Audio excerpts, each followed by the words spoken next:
অপরিচিত একটা রাস্তায় মোটরসাইকেল চালাচ্ছেন, রাস্তার দুই পাশের প্রকৃতিটা অনেক সুন্দর, আপনি প্রকৃতির মধ্যে একদম নিমগ্ন আছেন, হঠাৎ করে আপনার সামনে একটা স্পিড ব্রেকার চলে আসলো।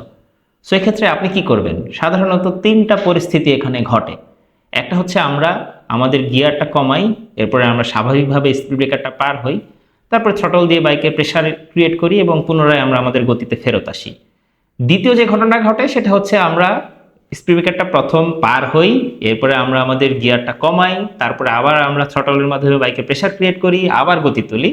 এবং তৃতীয় যে ঘটনাটা ঘটে সেটা হচ্ছে আমরা গিয়ার একদম কমাই না, আমরা স্পিড ব্রেকারটা পার হই এবং থ্রটলের মাধ্যমে বাইকের রেশিওটা ঠিকঠাক করার চেষ্টা করি।